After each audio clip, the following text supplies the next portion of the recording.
आदा स्वामी जी। बानी कबीर साहिब जी की। सत्संग के बचन। गुरु से लगन कठिन है बाई, गुरु से लगन कठिन है बाई। कबीर साहिब जी कहते हैं कि गुरु से मोहब्बत करनी बहुत मुश्किल है। वजह क्या है? एक तो ये कि वह हमारे जैसा मनुष्य होता है, वह मनुष्यों जैसे क्रियाएं करता है, खाना पीना पहनना वगैरह वगैरह। दूसरा, हम उनकी पोजीशन यानी हस्ती को नहीं जानते। जिस तरह कुंजों की सार कबूतर और कोई नहीं जानते, बल्कि कुंजों की सार वह जाने जो कुंजों के साथ उड़े। सो जब तक पर्दा ना खुले गुरु के साथ प्यार पूरा नहीं होता, पूरा भरोसा नहीं होता। लेकिन अगर प्यार हो जाए तो ये कुंदन हो जाता है। महात्मा झिड़कते भी हैं, फटकारते भी हैं, कई दफ़ा अपना स्वांग भी बदलते हैं। अगर ये घबराकर छोड़ दें या गुस्सा करें तो इसका अपना अकाज होता है, ये फेल हो जाता है। जब जब महात्मा देखते हैं कि लोग ज़रा तंग करते हैं तो झाड़ देते हैं, मगर किन्हें? जो दुनिया की मान बढ़ाई चाहते हैं, बेटे बेटियां मांगते हैं, या जो कामी क्रोधी हैं, जो प्रेमी हैं, उन्हें अगर बाहर से ताड़ते हैं तो अंदर से खींचते भी हैं। अब सवाल पैदा हुआ कि लगन कैसी होनी चाहिए। आगे कहते हैं, लगन लगे बिन काज न सरिये, जीव परले होई जाई। जैसे पपीहा प्यासा बूंद का, पिया पिया रटी लाई। प्यासे प्राण तलफ दिन राती, और नीर ना बाई। कहते हैं कि जब तक गहरा प्रेम, गहरी प्रीत और सच्चा इश्क पैदा ना हो, अंदर पर्दा नहीं खुलता। अगर पर्दा ना खुला तो जन्म बर्बाद हो गया। जिस तरह अगर तालिब इल्म मेहनत करके पास ना हो तो कितना अफसोस होता है। कहते हैं कि जिस तरह पपीहा केवल बारिश का पानी पीता है, हजारों दरिया, कुएं, तालाब, नहरें भरी रहें, लेकिन वह उनका पानी नहीं पिएगा। अगर बारिश ना हो तो वह प्यासा तड़पता रहेगा, मर जाएगा, मगर बाहर का पानी कभी नहीं पिएगा, क्योंकि उसकी कौम को लाज आती है। इसी तरह जो प्रेमी सत्संगी है, उसे बादशाहत मिले, अच्छे अच्छे भोग और दूसरे सामान मिले, मगर वह गुरु को छोड़कर और कहीं जाएगा ही नहीं। जो सच्चा आशिक है वह गुरु के सिवाय और किसी से प्यार करेगा ही नहीं। माँ बाप, बेटे बेटियां सब कुछ है, मगर जो दिली प्यार है वह गुरु के साथ ही है। जैसे मिर्गा शब्द सुनेही, शब्द सुनन को जाई। शब्द सुने ओ प्राण दान दे, तनिको नाही डेराई। अब पपीहे का प्यार बयान करके मृग का प्यार बयान करते हैं। कहते हैं कि शिकारी जंगल में जाकर एक किस्म का बाजा बजाते हैं। मृग उस पर आशिक होकर अपना सिर शिकारी के घुटनों पर रख देता है और अपनी जान दे देता है। वह अपनी जान की जरा भी परवाह नहीं करता। हालांकि मृग आदमी के नज़दीक नहीं जाता और फिर शिकारियों के, लेकिन बाजे पर मस्त होकर उस पर मुंह रख देता है और अपनी जान दे देता है। इसी तरह जब शिष्य गुरु की शरण में आ जाता है तो ना उसे दुनियावी भूख प्यास का ख्याल रहता है और ना आदर निरादर का। जब प्रेमी शिष्य गुरु की शरण में आएगा वह अपने आप को भूल जाएगा। जिस तरह जब कृष्ण भगवान विदुर के घर गए, उस समय उसकी स्त्री नहा रही थी। गुरु की आवाज़ सुनकर इतना भी ख्याल ना रहा कि मैं किस हालत में हूँ। प्रेम में मगन उसी तरह उठकर दरवाज़ा खोल दिया।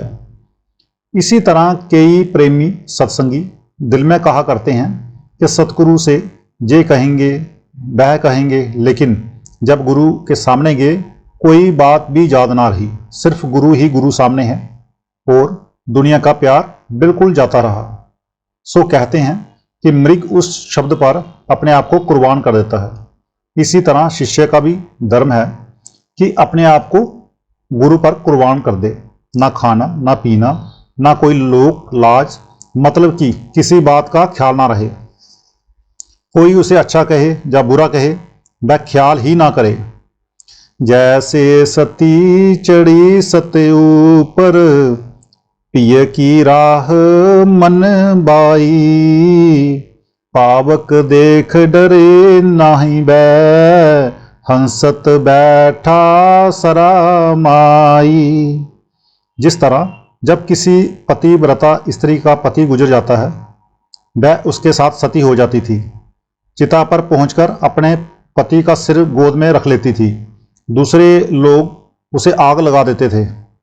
अगर वह आग से डरकर भाग जाती तो परिवार वाले उसे अपने घर नहीं रखते थे, बल्कि जो उत्तम पतिव्रता होती थी उनकी जान पति की मौत से पहले ही निकल जाती थी। कबीर साहिब ने केवल उदाहरण के रूप में सती प्रथा का उल्लेख किया है जो उस समय प्रचलित थी। इससे ये नहीं समझ लेना चाहिए कि वे जहां संतमत इस प्रथा के समर्थक हैं। एक दफा का जिक्र है कि राजा बरथरी ने अपने महलों में एक सती औरत की तारीफ की कि वह बड़ी बहादुर औरत निकली जिसने अपने पति के साथ जलकर जान दे दी। तो उसकी स्त्री ने कहा कि उस औरत ने अपने आप को चिता तक जाने की फुर्सत ही क्यों दी, क्यों ना वह पहले ही मर गई। राजा बरथरी ने सोचा कि उसने बड़ी ऊंची बात कही है। दिल में ख्याल आया कि अजमाए तो सही। एक दिन शिकार को गया, अपने कपड़े लहू में लपेटकर घर भेज दिए और उसे कहलवा भेजा कि राजा शेर के शिकार हो गया, मगर शेर ने मार डाला। जब उसकी स्त्री ने यह बात सुनी तो गश खाकर गिर पड़ी और प्राण त्याग दिए। राजा बरथरी को बहुत अफसोस हुआ कि इतनी लायक पत्नी हाथ से खो दी। दूसरा ब्याह किया। जो दूसरी स्त्री मिली, आपने उसका हाल किताबों में पढ़ा ही है। एक साधु जंगल से एक फल लाया जिसकी तासीर ये थी कि बूढ़ा खाए तो वह सदा के लिए जवान हो जाए, और लाकर राजा को पेश कर दिया। बरथरी ने सोचा कि अगर मैंने फल खाया तो क्या फायदा, रानी को दे दूं जो कि शायद उसकी पहली स्त्री की तरह ही होगी। साथ ही बता दिया कि इसे खाने से बूढ़ा सदा के लिए जवान हो जाता है। उस रानी का प्यार कोतवाल के साथ था, इसलिए उसने खुद खाने के बजाय अपने मित्र को दे दिया कि वह सदा के लिए जवान हो जाए। और अब की करनी, उस कोतवाल की दोस्ती एक बेश्या के साथ भी थी। इसी तरह वही फल बेश्या के पास जा पहुंचा। बेश्या ने सोचा कि मेरी सारी उम्र तो बुरे कामों में ही गुजरी है, अगर मैंने फल खा लिया तो सदा के लिए इन्हीं कामों में फंस जाऊंगी।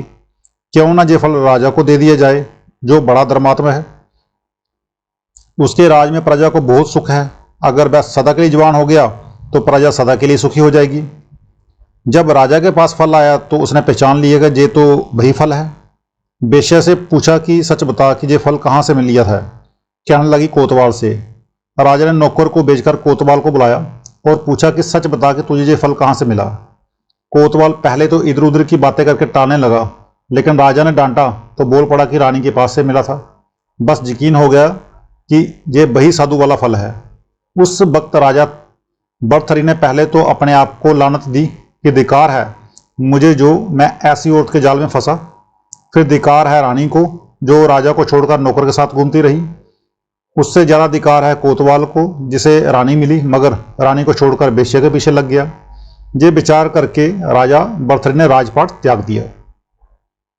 जिस तरह सती आग से डरकर भागे तो फिर परिवार वाले उसे घर में नहीं रखते थे, इसी तरह कबीर साहिब जी कहते हैं कि अगर प्रेमी शिष्य गुरु के शरण में आ जाए और फिर निंदा करे या गुरु को छोड़ जाए तो उसे प्रेमी शिष्य नहीं कहा जाता।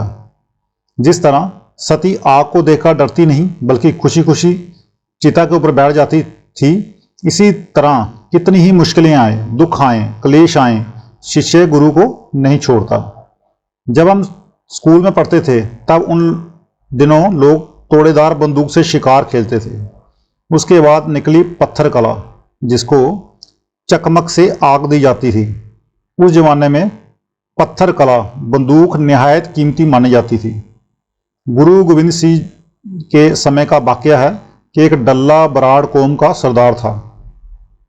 उसने गुरु साहिब से कहा कि जी आपने युद्ध में मुझे क्यों नहीं याद किया, मेरे पास मालवा के बड़े बड़े जवान थे, अगर आप बुलाते तो कभी हार नहीं होती।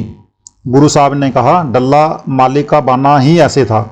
डल्ला ने उत्तर दिया कि नहीं महाराज जी, आपने गलती की। इत्तेफाक से एक शिष्य ने पत्थर कला बंदूक लाकर उसी वक्त महाराज को पेश की। जब वह शिष्य बंदूक लेकर आया तो गुरु साहब ने कहा डल्ला कोई जवान ला, आजमा कर देखेंगे कि बंदूक का निशाना ठीक बैठता है या नहीं।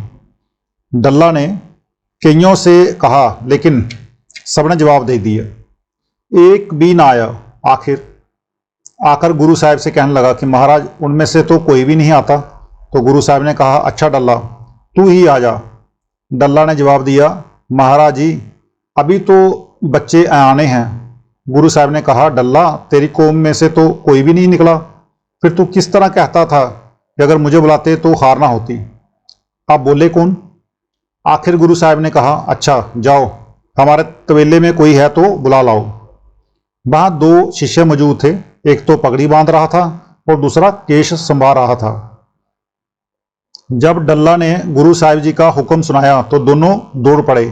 एक एक केश खुले थे और दूसरे की पगड़ी लड़कती चली आ रही थी। बाकर आने के कारण सांस चढ़ा हुआ था। अब एक तो कहता है कि महाराज जी इसके बिना घोड़े ठीक नहीं रहेंगे, इसलिए मुझे निशाना बनाओ। दूसरे कहता है कि नहीं महाराज जी इसने चमकौर के युद्ध में बहुत काम किया था, इसलिए मुझे निशाना बनाओ। दोनों में झगड़ा हो गया। आखिर गुरु साहब ने कहा अच्छा भाई तुम दोनों ही खड़े हो जाओ, हम बारी बारी दोनों पर निशाना लगाएंगे। जब खड़े हो गए तो गुरु साहब ने निशाना साधा। अब एक ने धक्का देकर दूसरे को आगे से हटा दिया और खुद आगे हो गया। गुरु साहब को मारना तो क्या था, गोली दोनों के सिर के ऊपर से निकाल दी और डल्ला से कहा देख इसका नाम है शिष्य, ये शिष्यता है, इसको प्यार कहते हैं। हर एक यही चाहता है कि शुक्र है अगर गुरु साहब मुझे छूट कर दे। अगर आदमी तन मन धन की परवाह करता है तो गुरु का शिष्य नहीं, अगर गुरु पर अभाव लाता है तो भी शिष्यत्व से गिर गया। दो दल सन्मुख आन जुड़े हैं, सूरा लेत लड़ाई, टूक टूक हुई गिरे धरनी पर, खेत छोड़ी नहीं जाई। जब दो दल आमने सामने लड़ते हैं तो सुरमे का धर्म है कि मरना और मारना, चाहे टुकड़े टुकड़े होकर जमीन पर गिर पड़े, पर लड़ाई का मैदान ना छोड़े। इसी तरह जब शिष्य गुरु की शरण में आ गया फिर शिष्य का धर्म है कि सारी उम्र उसके हुक्म में रहे, अगर फिर भागे तो वह सुरमा नहीं कायर है। गुरु अर्जन साहब जी कहते हैं आगाह कू त्राग पिछा फिर न मुहड़ा, नानक सिज इवेहा बार, बुहड़ ना हो भी जन्मड़ा। कहते हैं कि अगर गुरु जी की शरण में आ गया है तो आगे की ओर चल, मन इंद्रियों को रोककर ऐसा अभ्यास कर कि फिर जन्म ना लेना पड़े। छोड़ो तन अपने की आशा, निर्भय है गुण गाई, कहत कबीर सुनो भई साधो, नाही तो जन्म नसाई। कहते हैं तन मन धन को कुर्बान कर दो, निर्भय होकर अभ्यास करो, ना लोक लाज का डर रहे, ना दुनिया का डर और ना किसी और का। सो कबीर साहब कहते हैं अगर इस तरह करोगे तो मालिक से जा मिलोगे, अगर नहीं करोगे तो जन्म रहेगा। राधा स्वामी जी।